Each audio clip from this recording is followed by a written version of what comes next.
ಶರಣರು ಮೆಟ್ಟಿದ ಧರೆ ಪಾವನವೆಂಬಂತೆ ಸದ್ಗುರುಗಳ ಶಿವಯೋಗಗಳ ಸಂತ ಮಾಂತರ ಜಗದ್ಗುರುಗಳ ಮಹಾತ್ಮರ ಪಾದಸ್ಪರ್ಶದಿಂದ ಪುಣ್ಯಕ್ಷೇತ್ರವಾದ ಇಲ್ಲಿ ಪ್ರತಿ ವರ್ಷದ ಪದ್ಧತಿಯ ಪ್ರಕಾರವಾಗಿ ಈ ವರ್ಷವಾದರೂ ಜಗದ್ಗುರು ಸಿದ್ಧಾರೂಢ ಶ್ರೀಮಠದಲ್ಲಿ ವೇದಾಂತ ಪರಿಷತ್ತಿನ ಅಥವಾ ಸತ್ಸಂಗ ಸಮ್ಮೇಳನದ ಜಾತ್ರಾ ಮಹೋತ್ಸವದ ಕಾರ್ಯಕ್ರಮದ ಕೊನೆಯ ದಿವಸದ ಪ್ರಾತಃ ಕಾಲದ ಸಭೆಯಲ್ಲಿ ನಾವು ನಿಮ್ಮೆಲ್ಲರೂ ಪಾಲ್ಗೊಂಡಿದ್ದೇವೆ. ನಿಮ್ಮೆಲ್ಲರ ಅಹೋಭಾಗ್ಯ ಅಂತ ತಿಳ್ಕೋಬೇಕು. ಒಬ್ಬ ಸನ್ಯಾಸಿ, ಒಬ್ಬ ಮಹಾತ್ಮ, ಒಬ್ಬ ಶಿವಯೋಗಿ ಸಿಗಬೇಕಾಗಿತ್ತಂದ್ರೆ ಅದು ಪುಣ್ಯ ಇತ್ತು ಅಂದ್ರೆ ಸಾಧ್ಯದ, ಹೊರತಾಗಿ ಪುಣ್ಯ ಇಲ್ಲದ ಯಾರಿಗೂ ಒಬ್ಬ ಮಹಾತ್ಮರ ದರ್ಶನ ಆಗುವುದಿಲ್ಲ. ಶ್ರೀ ಗುರುವಿನ ಉಪಕಾರವನ್ನ ಯಾರಿಂದನೂ ತೀರ್ಸಕ್ ಆಗೋದಿಲ್ಲ ಅನ್ನೋ ಮಾತನ್ನ ಬಹಳ ಸುಂದರವಾಗಿ ನಮಗೆಲ್ಲಾ ಪೂಜ್ಯರು ಹೇಳ್ಕೊತಾ ಬಂದಿದ್ದಾರೆ.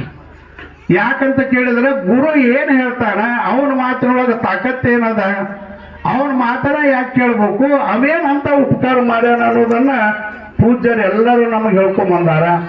ತಂದೆ, ತಾಯಿ, ಬಂಧು ಬಳಗ, ನೆಂಟರು ಇವ್ರೇನದಲ್ಲ, ಇವ್ರಿಗಿಂತ ಅದ್ಭುತವಾಗಿರುವಂತ ಒಂದು ಮಾತನ್ನ ನಾವು ಹೇಳ ನನ್ನ ಸಲುವಾಗಿ ಜಗತ್ತಿನೊಳಗೆ ಗುರು ಬಹಳ ದೊಡ್ಡವ ಅನ್ನೋದು ನಾವು ಅರ್ಥ ಮಾಡ್ಕೋಬೇಕು. ನಮ್ಮ ತಂದೆ ತಾಯಿ ಬಂಧು ಬಳಗದವ್ರು ಏನ್ ಹೇಳ್ಯಾರ್ರಿ, ಏನ್ ಹೇಳ್ತಾರಂದ್ರೆ ಅಪ್ಪಗಳು ಇದುವರೆಗೆ ಹೇಳಿದಾರಲ್ಲ, ಏನ್ ಹೇಳ್ತಾರಂದ್ರೆ ನೀ ಕಲ್ಲಪ್ಪ, ಮಲ್ಲಪ್ಪ, ಬಸಪ್ಪ, ನೀ ಇಂಥ ಜಾತ್ಯಾವ, ಇವು ನಮಗೆ ಸಂಬಂಧಪಟ್ಟವ ಅಂತ ಹೇಳಿ ಇನ್ನಷ್ಟು ಬಂಧನದೊಳಗೆ ನೂಕಿದವರು ಯಾರು ಅಂದ್ರೆ ಈ ತಂದೆ ತಾಯಿ ಬಂಧು ಬಳಗ. ಇದನ್ನೆಲ್ಲಾ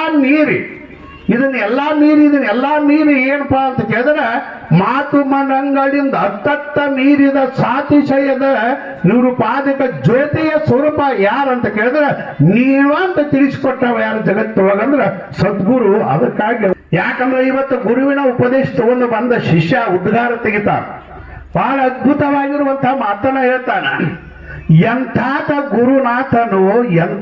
ಗುರುನಾಥನು ದೇವ ಬಹಳ ಅಂತಃಕರನುಳ್ಳಾತನು. ಉದ್ಗಾರ ತೆಗಿತಾನ ಶಿಷ್ಯ. ಎಂಥ ನನ್ನ ತಂದೆ ತಾಯಿ ಬಂಧು ಬಳಗ ಎಂಥ ಮಾತು ಹೇಳಿದ್ರೆ ಅಂಡಿಲ್ಲ ಅಲ್ಲಿ ಅವ. ಇವ್ರು ಹೇಳೋದು ಗೊತ್ತಾಯ್ತ, ಈಗ ನಿನ್ನ ಹ್ಯಾಂತೆ, ಇವ್ ನಿನ್ನ ಗಂಡ, ಇದು ನಿನ್ನ ಮಗ, ಇದು ನಿನ್ನ ಜಾತಿ, ಇದು ನಿನ್ನ ಮನೆ ಅಂತ ಬಂಧನದೊಳಗೆ ಅಪ್ಪಗಳು ಹೇಳಿದ್ರಲ್ಲ, ಬಂಧುಗಳಾದವರು ಬಂದುಂಡು ಹೋಗುವರು, ಬಂಧನವ ಕಳೆಯಲೇದರು.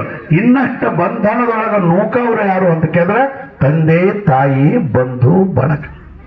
ಆದ್ರೆ ಈ ಬಂಧನವನ್ನ ದೂರ ಮಾಡುವಂತ ತಾಕತ್ತು, ಹೇಳುವಂತ ಮಾತು ಯಾರದಪ್ಪ ಅಂತ ಕೇಳಿದ್ರೆ ಗುರುವಿಂದ. ಎಂಥಾತ ಗುರುನಾಥನು ದೇವ ಬಹಳ ಅಂತಃಕರ ನೂಲಾತನು. ಉಪದೇಶ ತಗೊಂಡವ್ರು ಗೊತ್ತೈತೆ. ಏಕಾಂತ ಕರದ ಇದು ಕಾಂತೆ ನೀ ಬಾಯಂದು, ಏಕಾಂತ ಕರದ ಇದು ಎಂಥ ಮಾತು ಹೇಳಿದನ ಸದ್ಗುರುನಾಥ, ಎಂಥ ಮಾತು ಹೇಳಿದನ. ಉಪದೇಶ ತಗೊಂಡಾಗ ಯಾರು ಉಪದೇಶ ತಗೋತಾರ ಅಂತ ಶಿಷ್ಯರಿಗೆ ಗೊತ್ತ. ಕಾಂತೆ ನೀ ಬಾಯಂದು ಈ ಸಂಸಾರ ಪ್ರಪಂಚನ ದೂರಿಟ್ಟ ಏಕಾಂತ ಕರದು ಇದು. ಏಕಾಂತ ಅಂದ್ರೆ ಎಲ್ಲರೂ ಗುಣದಾಗ ಕರ್ಕೊಂಡು ಹೋಗುದಿಲ್ಲವ. ಈ ಪ್ರಪಂಚದ ವಾಸನೆಯನ್ನು ದೂರ ಮಾಡಿ ತನ್ನ ಹತ್ತಿರ ಕರ್ಕೊಂಡು ಪರಮಾತ್ಮನ ಸಾಮೀಪ್ಯದಲ್ಲಿ ಕುರಿಸು ಅಂತಾರ. ಎಂಥ ಮಾತು ಹೇಳಿದನ ಅಂದ್ರೆ ಚಿದಾನಂದ ರೂಪ ಶಿವಂ, ಮನ ಬುದ್ಧಿ ಚಿತ್ತ ಅಹಂಕಾರ ನೀನಲ್ಲ, ನೀನು ಚಿದಾನಂದನ ರೂಪ ಅದದಿ, ಪರಮಾತ್ಮನ ರೂಪ, ಗುರುಮುಟ್ಟಿ ಗುರುವಾದ ನನ್ನ ರೂಪ ಅದದಿ ಅಂತ ಹೇಳಿಕೊಡುವಂತ ಶಕ್ತಿ ಜಗತ್ತಿನೊಳಗೆ ಯಾರಿಗಿದ್ರೆ ಅದು ಗುರುವಿಗೆ ಐತೆ. ಅದಕ್ಕಾಗಿ ಗುರುವಿನ ಉಪಕಾರ ಬಹಳ ದೊಡ್ಡದು ಅನ್ನೋದನ್ನ ನಮಗೆ ಹೇಳ್ಕೊಂತ ಬರ್ತಾ ನೋಡ್ರಿ. ಗುರು ಅದು ಇದು ಅಂತ ಹೇಳಿದ್ರೆ ನಾವೆಲ್ಲ ಭವಬಂಧನ ಬಿಡಿಸುವಂತ ಶಕ್ತಿ ಜಗತ್ತಿನೊಳಗೆ ಗುರುವಿಗೆ ಅಷ್ಟ ಅದ ಅದು. ಅದಕ್ಕಾಗಿ ನಾವು ಗುರುವಿನ ಉಪಕಾರ ಸ್ಮರಣೆಯನ್ನು ಮಾಡಬೇಕು. ದೇವರನ್ನ ಅದಕ್ಕೆ ಹೇಳಿದ್ರಲ್ಲ ಅಪ್ಪಗಳು, ನರ ಜನ್ಮವ ತೊಡೆದು ಹರ ಜನ್ಮವ ಮಾಡಿದ ಗುರು. ಗುರು ಏನ್ ಮಾಡ್ತಾರೆ, ಮದುವೆ ಮಾಡಿದ್ರೆ ಗುರು ಬಹಳ ದೊಡ್ಡವಲ್ಲ, ಮನಿ ಕಟ್ಟಿದ್ರೆ ಬಹಳ ಗುರು ದೊಡ್ಡವ ಅಲ್ಲ. ಮನಿ ಕೊಟ್ಟರಿ, ನನಗೆ ಅದನ್ನು ಕೊಟ್ಟ, ಸಿರಿ ಕೊಟ್ಟ, ಸಂಪತ್ತು ಕೊಟ್ಟ, ಇದನ್ನು ಕೊಡ್ತಾನೆ, ನಿನ್ನ ಕರ್ಮಕ್ಕನುಸಾರವಾಗಿ ಅವ್ನು ಕೊಡ್ತಾನ. ಆದ್ರೆ ಇದಕ್ಕೆ ಮೀರಿರುವಂಥ ಏನು ಅಂದ್ರೆ ನರನನ್ನ ನಾರಾಯಣನಾಗಿ ಮಾಡುವಂಥ ನರ ಜನ್ಮವ ತೊಡೆದು ಹರಜನ್ಮವ ಮಾಡಿದ ಗುರುವೇ, ಭವಿ ಎಂಬುದು ಬಿಡಿಸಿ ಭಕ್ತಳೆಂದೆನಿಸಿದ ಗುರುವೇ, ಪರಮ ಸುಖವ ಈ ಭವಬಂಧನವನ್ನು ಬಿಡಿಸಿ ಪರಮ ಸುಖವ ಸಾಕೆನಿಸದ ಸಮಯದ ಜೋಕೆ ಗುಂದದ ಎಂದೂ ಕೈ ಬಿಟ್ಟು ಹೋಗದೇ ಇರತಕ್ಕಂಥ ಸುಖವನ್ನು ಕೊಡ ಜಗತ್ತೊಳಗ ಯಾರದಾರಂದ್ರೆ ಅವ ಸದ್ಗುರು ಅದಾನ. ಅದಕ್ಕಾಗಿ ಎಂಥಾತ ಗುರುನಾಥನು ಅವನ ಉಪಕಾರವನ್ನು ಜಗತ್ತೊಳಗ ಶರಣೆಂಬುದಲ್ಲದೆ ಬೆರತಿನ್ನೇನು ನಾವೇನು ಕೊಡೋದು? ಹೆಣ್ಣು ಕೊಡ್ತೀವ, ಹಣ್ಣು ಕೊಡ್ತೀವ, ಮಣ್ಣು ಕೊಡ್ತೀವ, ಅವು ಅಂತಾನ. ಇದನ್ನೆಲ್ಲ ಇದ್ದದ್ದು ಬಿಟ್ಟ ನಾ ಬಂದೇನೆ. ಯಾಕಂದ್ರೆ ಅದರೊಳಗೆ ಸುಖ ಇಲ್ಲಪ್ಪ. ಪರಮಾತ್ಮನ ಆನಂದದೊಳಗೆ ಸುಖ ಇರುವಂತ ಸುಖ ಜಗತ್ತಿನೊಳಗಿಲ್ಲ ಅನ್ನುವಂಥದ್ದು. ದೇವನನ್ನ ತೋರಿಸುವಂತ ಶಕ್ತಿ, ದೇವರನ್ನ ಮಾಡುವ ಶಕ್ತಿ ಜಗತ್ತಿನೊಳಗೆ ಯಾರಿಗಂದ್ರೆ ಅದು ಗುರುವಿಗೆ ಒಬ್ಬಗ. ಮುಕ್ತಿಗೆ ಮೂಲ ಗುರುಕೃಪ. ಬಸವಣ್ಣವರು ಹೇಳಿದರು, ಶಿವಪಥ ವರಿವಡೆ ಗುರುಪಥವೇ ಮೊದಲು. ಶಿವನನ್ನ ಕಾಣಬೇಕಾಗಿತ್ತು, ಭಗವಂತನನ್ನ ಕಾಣಬೇಕಾಗಿತ್ತು, ಆ ದೇವರನ್ನ ಕಾಣಬೇಕಾಗಿತ್ತು ಅಂತ ಕೇಳಿದ್ರೆ ಯಾರು ದೇವರನ್ನು ನೋಡಿದಾರಲ್ಲ ಅವ್ರಿಗೆ ದೇವರ ತೋರ್ಸಕ್ ಬರ್ತೈತೆ ಹೊರತಾಗಿ ಮತ್ತೆ ಹೆಂಡ್ರ ಮಕ್ಕಳನ್ನು ನೋಡಿದವ್ರು ಅವ್ರು ಮದುವೆ ಮಾಡವ್ರ ಅವ್ರಿಗೆ ದೇವರನ್ನು ನೋಡುವಂತ ಶಕ್ತಿ ಇಲ್ಲ. ದೇವರನ್ನ ಕಾಣಬೇಕಾಗಿತ್ತು, ಅರ್ಥಾತ್ ದೇವರನ್ನೇ ಆಗ್ಬೇಕಾಗಿತ್ತು. ಅಂದ್ರೆ ದೇವರಿಗೆ ದೇವನಾಗಿರುವಂತ ಗುರುವಿನನ್ನ ನಾವು ಶರಣಾಗತ ಆಗ್ಬೇಕು. ಯಾರೋ ಕೇಳಿದ್ರು, ಕಬೀರದಾಸ್ ಒಂದು ಮಾತ್ರ ಹೇಳಿದ್ರು, ಗುರುರು ಬಂದು ನಿಂತಾನ, ದೇವರು ಬಂದು ಮುಂದೆ ನಿಂತಾರ. ತಿಳ್ಕೊರಿ ಮಾತು ಸಾಕು. ಒಬ್ಬ ಗುರುನು ಬಹಳ ಮುಂದೆ ಬಂದು ನಿಂತಾನ, ದೇವರು ಇಬ್ಬರು ಏಕಕಾಲಕ್ಕೆ ಬಂದು ನಮ್ಮ ಮುಂದೆ ನಿಂತಾರ. ಯಾರಿಗೆ ಮೊದಲು ನಮಸ್ಕಾರ ಮಾಡಬೇಕು? ಇದು ಬಹಳ ಸಂದರ್ಭ ನಮಗೆ. ಇಲ್ಲಿ ದೇವರು ಗುರು ಇಬ್ಬರು ಬಂದು ಮೊದಲು ನಿಂತಾಗ ಮೊದಲು ಯಾರಿಗೆ ನಮಸ್ಕಾರ ಮಾಡಬೇಕು ಅಂತ ನಿಮ್ಮನ್ನು ಕೇಳಿದ್ರ ದೇವರ ಹತ್ತತಿ ಈ ಮಂದಿರಿ ತಿಳಿದವ್ರ ಅಟ್ಟ ಗುರು ಹತ್ತಾರ. ದೇವ್ರು ದೊಡ್ಡವರಲ್ಲ, ಯಾವ ದೇವರು ಗುರುವಿನಕ್ಕಿಂತ ದೊಡ್ಡವಲ್ಲ ಅನ್ನೋದು ಪಕ್ಕ ನೆನಪಿಟ್ಟುವರು ನೀವು. ಗುರು ಬಹಳ ದೊಡ್ಡವ. ಅದೇ ಅಂಗ್ರಿ ಸ್ವಾಮಿಗಳು ಅಂತ ಇನ್ನೂ ನೀವು ಸಂಶಯ ಇದ್ರೆ ಕೇಳ್ರಿ. ನಾ ಹೇಳ್ತನು, ಈಗ ಒಂದು ನೀವು ಹನುಮಪ್ಪನ ಗುಡಿ ಕಟ್ಟೇರಿ, 1 ಕೋಟಿ ರೂಪಾಯಿ ಕೊಟ್ಟು ಹನುಮಪ್ಪನ ಗುಡಿ ಕಟ್ಟೇರಿ, 4-5 ಲಕ್ಷ ರೂಪಾಯಿ ಕೊಟ್ಟು ಮೂರ್ತಿನೂ ತಂದಿಟ್ಟರಿ. ಆ ಮೂರ್ತಿ ಯಾವಾಗ ದೇವರಾಕತಿ? ಗುರು ಬಂದ ಕೈ ಹಚ್ಚಿದಾಗ ಅದು ದೇವರಾಗ್ತದ. ಅಂದ್ರೆ ದೇವರ ಎಲ್ಲರನ್ನ ದೇವರ ಮಾಡುವಂತ ಗುರುನ ದೇವರದಾನಂದ್ರೆ ಅವನಕ್ಕಿಂತ ದೊಡ್ಡವರು ಯಾರು? ಆದ್ರೆ ಅವ್ರು ಎರಡು ಬಂದು ನಿಂತಾಗ ನೀವೇನಂತೀರಿ? ನಮ್ಮ ಮನಿದವರು ಭಾಳ ದೊಡ್ಡದ್ರಿ ಅದಕ್ಕಂತೀರಿ. ಎಲ್ಲ ಕರೆ ಸಾಧ್ಯವೇ ಇಲ್ಲ. ಅದಕ್ಕೆ ನೆನಪಿಟ್ಟುವರು ಪುಣ್ಯಾತ್ಮರೇ, ದೇವರ ಕೀಳ ಅಂತ ನಾ ಹೇಳಕತ್ತಿಲ್ಲ. ದೇವರ ಸ್ವರೂಪ ಗುರು. ಗುರು ಗುರು ಮನುಜನೆಂದವಗೆ, ಹರಣ ಶಿಲೆ ಎಂದವಗೆ, ಕರುಣ ಪ್ರಸಾದ ಎಂಜಲೆಂದವಗೆ ಘೋರ ನರಕ ತಪ್ಪದು. ನೀವು ದೇವರ ಗುಡಿಗೆ ಹೋಗಿ ಈ ದೇವರ ಕಲ್ಲು ಅಂದ್ರೆ ನಿಮ್ಮಂತ ಪಾಪಿಗಳ ಯಾರಿಲ್ಲ. ಗುರು ಕೊಟ್ಟ ಪ್ರಸಾದಕ್ಕೆ ಎಂಜಲ ಅಂದ್ರೆ ನಿಮ್ಮಂತ ನರಕಿಗಳ ಯಾರಿಲ್ಲ. ಒಬ್ಬ ಗುರುವಿಗೆ ಅವನು ಬಿಡ ನಮ್ಮಂಗ ಮನುಷ್ಯ ಅಂದ್ರೆ ನಿನ್ನಂತ ಪಾಪಿನ ಯಾರಿಲ್ಲ ಅಂತ ಶಾಸ್ತ್ರ ಹೇಳ್ತದ. ಅದಕ್ಕಾಗಿ ಗುರುದೇವ್ರು ಇಬ್ಬರು ಬಂದ ನಿಂತಾಗ ನಮಸ್ಕಾರ ಯಾರಿಗೆ ಮೊದಲು ಮಾಡಬೇಕು ಅಂದ್ರೆ ಗುರುವಿಗೆ ಮೊದಲು ಮಾಡಬೇಕು. ಇನ್ನು ನಿಮ್ಮನ್ನ ಒಂದು ಕಡೆ ಕೇಳಕ್ ಹೋಗ್ಕಣ್ಣ, ಏನ್ ಕೇಳ್ತಾನಂದ್ರೆ ಈಗ ಅವನು ಮುಂದೆ ನಿಂತಾಳ, ಅಪ್ಪನು ಮುಂದೆ ನಿಂತಾಳ, ಮೊದಲು ಯಾರಿಗೆ ನಮಸ್ಕಾರ ಮಾಡಬೇಕು? ಬಹಳ ವ್ಯತ್ಯಾಸ ಏನ? ತಾಯಿನೂ ದೊಡ್ಡಕ್ಕೆ, ಗುರುನು ದೊಡ್ಡವರ.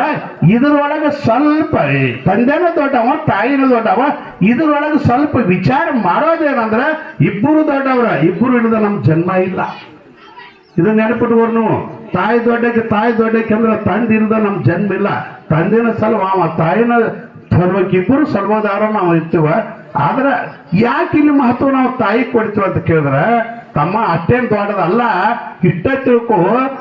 ಆ ತಂದೆ ಯಾರು ಅನ್ನೋದು ತೋರಿಸಿಕೊಟ್ಟಕ್ಕೆ ತಾಯಿ ಇಲ್ಲೈತೆ. ಅದ ನಿಮ್ಮ ಅಪ್ಪ ಯಾರಂತ ಹೇಳವ್ರು ಯಾರ? ತಾಯಿನ ಹೇಳ್ಬೇಕ. ತಮ್ಮ ಅಲ್ಲಿದಂದ ಮಿಶಾಮ